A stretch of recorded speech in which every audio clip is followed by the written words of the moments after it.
देश सेवा समाज सेवा के जज्बे के साथ राजनीति में कदम रखने वाली भाजपा नेत्री बहराइच श्रावस्ती से भाजपा प्रत्याशी डॉक्टर प्रज्ञा त्रिपाठी ने मीडिया कर्मियों से बातचीत करते हुए कहा कि 2016 में भाजपा की नीतियों से प्रभावित होकर सदस्यता ग्रहण की। टिकट मिलने के सवाल पर कहा कि संगठन ने जो जिम्मेदारी दी है उसको हम सब मिलकर दायित्व पूरा करेंगे। संगठन और सभी जनप्रतिनिधियों का पूरा सहयोग मिल रहा है। बहराइच श्रावस्ती शिक्षा और मेडिकल क्षेत्र में पिछड़ा हुआ है। चुनाव जीतने के बाद इस पर काम किया जाएगा। अचीवर टाइम्स में स्वागत है। और डॉक्टर साहब, आपसे एक पहला क्वेश्चन हमारा ये है कि आप सबसे पहले डॉक्टर हैं, अपने बारे में अपना नाम और राजनीतिक जीवन में आप क्यों आई ये बताइए। मैं डॉक्टर प्रज्ञा त्रिपाठी गायनिकोलॉजिस्ट हूँ। किंग जॉर्ज मेडिकल कॉलेज से मैंने MBBS किया। उसके बाद BRD मेडिकल कॉलेज से मैंने अपना DGO की डिग्री प्राप्त की, स्त्री रोग विशेषज्ञ हूँ। और 2001 से मैं बहराइच में प्रैक्टिस कर रही हूँ। मेरा एक छोटा सा अस्पताल है यहाँ पर, कांति कुबेर हॉस्पिटल के नाम से, जो 2011 से यहाँ पर संचालित है। और 2016 में माननीय अमित शाह जी यहाँ आए थे और गुल्लाबीर के मंदिर में सुहेल देव की मूर्ति का अनावरण करने।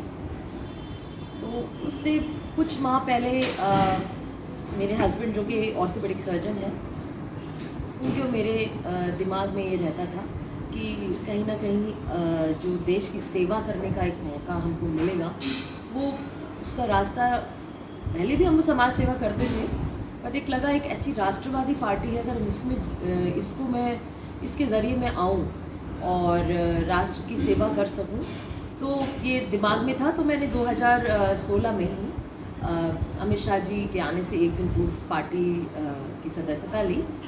और उस दिन से आज तक हमेशा पार्टी का कैसे इसमें प्रचार प्रसार में महिला मोर्चा की मैं अध्यक्ष रही। दूसरा मेरा टर्न था इस बार, और पार्टी के कार्य करती रही। पंडित दीनदयाल उपाध्याय जी और डॉक्टर श्यामा प्रसाद मुखर्जी, जब मैंने पार्टी ज्वाइन की तो मुझे छोटी छोटी पुस्तकें मिली थी। जब मैंने उनको पढ़ा तो मेरे पार्टी के प्रति मेरा और लगा कि मुझे और काम करना है, और समर्पण भाव से, निष्ठा से, और का ये जीवन जो है भाजपा को समर्पित। तो इसी प्रकार चलता रहा, और आज संगठन ने मुझे ये मौका दिया कि मैं देश की, प्रदेश की और अपने देश की सेवा कर सकूँ।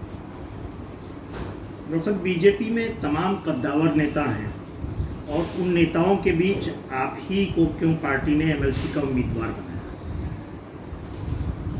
देखिए, हमारी पार्टी में बहुत समर्पित कार्यकर्ता हैं, समर्पित नेतागण हैं, और पार्टी सबको मौका देती है। सबका उपयोग होता है, तमाम शौचालय, बिजली की बेहतर सुविधा 100%। तो इस प्रकार के जो काम जब होते हैं, मेडिकल कॉलेज का बनना, मेरे पास एक लंबी लिस्ट है, अगर मैं बताने लिखूँ तो आपका इंटरव्यू में जो है समय आपके पास भी कम है, मेरे पास भी कम है। तो बहुत सारे कार्य हमने किए हैं और आगे भी हम करते रहेंगे। जो हमारे कार्य छूट गए हैं, क्योंकि बीच में कोरोना भी आया, बहुत सारे कार्य हम लोगों से नहीं हो पाए। आगे आने वाले दिनों में वो सब पार्टी के दिमाग में है। सरकार के ने एक अपनी की योजना बना रखी है, उन सभी कार्यों पे हम लोग आगे अमल करेंगे। बहराइच और श्रावस्ती क्षेत्र की आप उम्मीदवार हैं MLC की। आप इन दोनों ज़िलों के लिए कोई डेवलपमेंट की योजना पे काम करेंगे? अवश्य। देखिए, सरकार की अपनी स्वयं की योजनाएं होती हैं। हमारा कार्य है कि हम यहाँ से लोगों के बीच में जाकर उनसे पूछें कि वो किस प्रकार के क्या क्या परिवर्तन चाहते हैं, क्या क्या हमारी कमियां हैं। क्योंकि आकांक्षात्मक जिले हैं दोनों ही, कई वर्षों से इस पे बहुत ध्यान बहुत सारी चीज़ों पे नहीं दिया गया, तो वो सब पे हमें लगता है कि जोर देना पड़ेगा। शिक्षा के लिए और अच्छे कॉलेजेस, यूनिवर्सिटीज़ लाने की आवश्यकता है। चिकित्सा के क्षेत्र में मेडिकल कॉलेज हमारे पास है। इंफ्रास्ट्रक्चर में भी कुछ चीज़ों की हमें आवश्यकता है। हमारे पास ट्रेन्ड स्टाफ की कमी है। सुपर स्पेशलिस्ट डॉक्टर्स हमारे यहाँ नहीं हैं। ज़िले में आते भी हैं तो हफ्ते में, महीने में एक आध दिन के लिए कोई आता है, एक दिन, वो पर्याप्त नहीं है। इस पर कार्य करना दोनों ही जिलों। डॉक्टर साहब, ये दोनों ज़िले बहुत ही पिछड़े हैं, जैसे बहराइच और श्रावस्ती। इसमें रेलवे की अच्छी सुविधा नहीं है, शिक्षा, बेरोज़गारी, भुखमरी, चिकित्सा, इन सब की बहुत कमी है, जैसे हम लोगों ने देखा है अभी तक। तो इन पे आपसे आशा है जनता को कि आप कुछ इसमें जो गवर्नमेंट की योजना है उनका इम्प्लीमेंट करा के इनको योजनाओं को और आगे बढ़ाएं और डेवलप करें। इस पर क्या कहना चाहिए? जी, ये रेलवे की जहाँ तक आपने बात कही है, माननीय सांसद अछेपला, माननीय सांसद बहराइच अछेपला गौर जी ने संसद में इस बात को रखा है और बहुत ही शीघ्र इस पर काम प्रारंभ हो जाएगा। और अन्य जो भी हमारी कमियाँ हैं, इस पर माननीय विधायकगण हमेशा चिंता करते हैं, क्योंकि उनके साथ बैठना होता है तो बातें निकल कर आती हैं कि ये सब कार्य हमारे छूटे हैं, इन पर हमें करना है। जहाँ तक भुखमरी का सवाल है, सरकार द्वारा राशन महीने में 2 बार उपलब्ध कराए जा रहे हैं। जहाँ कुपोषण की बात है, वहाँ पे थोड़ी जागरूकता की आवश्यकता है। पार्टी को लगा कि ये चुनाव लड़ सकती है, तो वो दायित्व मुझे दिया गया। आगे आने वाले समय में हो सकता है फिर संगठन में मुझे काम दिया जाए। तो ये हमारी अपनी व्यवस्था है। हमारे यहाँ एक एक कार्यकर्ता बहुत महत्वपूर्ण है। कद्दावर नेता, ये शब्द तो आप लोगों के बनाए हुए हैं। हमारे यहाँ हम सब कार्यकर्ता होते हैं और हम ज़मीन से जुड़कर हमारी पहुँच नीचे तक हमारे समाज से हम जुड़े होते हैं। भारतीय जनता पार्टी का एक एक कार्यकर्ता समाज से जुड़ा है और संगठन अपने हिसाब से निर्णय लेता है। हम लोग उस नर्सरी के उन पौधों की तरह हैं, उनको कहाँ प्लांट करना है, कैसे करना है, ये संगठन डिसाइड करता है। और इस तरह आपस में हम लोगों में बहुत, अब मैं लड़ रही हूँ, पूरा संगठन मेरे साथ लगा है। सारे नेता, चाहे हमारे माननीय सांसद जी हों, चाहे हमारे विधायकगण हों, और या हमारे जो भी जनप्रतिनिधि हैं, चाहे प्रधान हो, डीडीसी हो, पंचायत सदस्य हो, पंचायत अध्यक्ष हो, सबका भरपूर, सभासद, चेयरमैन, एक बहुत ही ज़बरदस्त समर्थन मुझे दिखाई दे रहा है। लोगों में बहुत ज़्यादा उत्साह है। तो ये पार्टी का अपना निर्णय होता है और उसको हम लोग बहुत ही सहर्ष स्वीकार करते हैं। उसमें हम लोग को कभी कोई भी ऐसा दिल में हम लोग रखते नहीं हैं। और फिर एक आध दिन किसी को लगता है बुरा, बट उसके बाद फिर सब पूरी ऊर्जा के साथ लग जाते हैं। तो मैं यही कहना चाहूँगी। डॉक्टर साहब, आप एमएलसी की प्रत्याशी बनाई गई हैं, आपने नामांकन भी कर दिया है। अपने वोटर से किन मुद्दों पे आप वोट मांगेंगे? देखिए, केंद्र में हमारी सरकार है और उत्तर प्रदेश में हम दोबारा प्रचंड बहुमत के साथ आए हैं। योगी जी कल शपथ भी लेने जा रहे हैं, माननीय हमारे मुख्यमंत्री जी। बहुत उल्लास है, सब लोग बहुत प्रसन्न हैं। पिछले 5 वर्षों में हमने जो भी वादे किए थे, उन वादों को हमने ज़मीन पर करके दिखाया।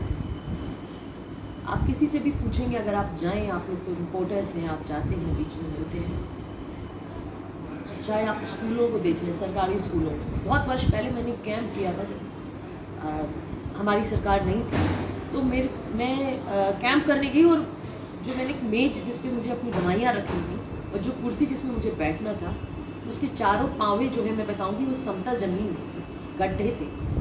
और आज हम जब स्कूलों में जाते हैं तो कायाकल्प हो चुका है, बच्चे प्रसन्न दिखाई देते हैं। हम हॉस्पिटल्स में जब जाते हैं, जब हम CHC PHC पे जाते हैं तो बहुत ज़्यादा परिवर्तन दिखाई देता है। गांव में आप चले जाइए, जागरूकता की आवश्यकता है कि हमको क्या खाना है, कि हमारा डाइट है उसमें proper carbohydrates, proteins, vitamins, minerals, वो हम कैसे जोड़ें, प्रोटीन्स कैसे बढ़ाएं अपनी डाइट में। अब चूँकि मैं एक डॉक्टर हूँ, चिकित्सक हूँ, तो मैं इस पे लोगों में जागरूकता की एक पहल ज़रूर लाऊंगी। हमें क्या, व्हाट इज़ हेल्दी ईटिंग, क्या हेल्दी क्या खाएं, कि जिससे, क्योंकि डायबिटीज़ और ब्लड प्रेशर इतना बढ़ चुका है, इट्स लाइक एन एपिडेमिक, तो उस पर हमें बहुत ज़्यादा ध्यान देने की ज़रूरत है, क्योंकि वहीं से हार्ट डिजीज़ और तमाम जो लाइफस्टाइल डिजीज़ है उसकी शुरुआत होती है। इस पर हम कार्य करेंगे। स्कूलों में जाकर लोगों को awareness drive is very important with peoples participation. इसलिए सब कुछ सरकार हमेशा नहीं कर सकती है, इसमें लोगों का पार्टिसिपेशन, समाज की खुद का पार्टिसिपेशन बहुत आवश्यक होता है। उसके लिए जागरूकता, और मुझे लगता है कि मेरे द्वारा मैं इन चीज़ों को और बेहतर स्कूलों के माध्यम से, कॉलेजेस के माध्यम से मैं इसको पूरा प्रयास करूँगी। उसमें और समाज सेवी संस्थाओं का भी जो सहयोग लेना हो वो हमेशा लेती हूँ।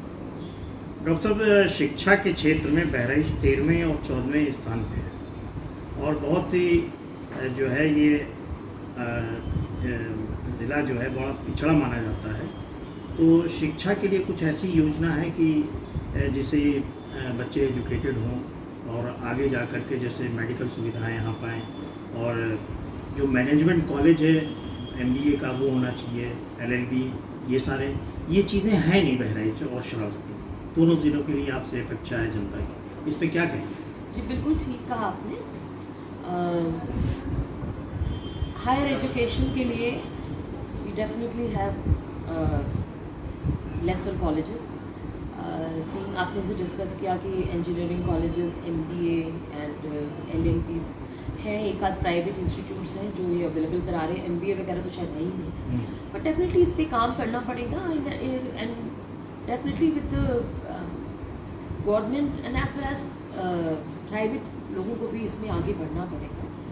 बिकॉज जब बहुत सारी कमियां रहती हैं तो सरकार भी करेगी, और हमारे पास ऐसे लोग हैं जो इस पे चिंता करेंगे, तो ज़रूर और कॉलेजेस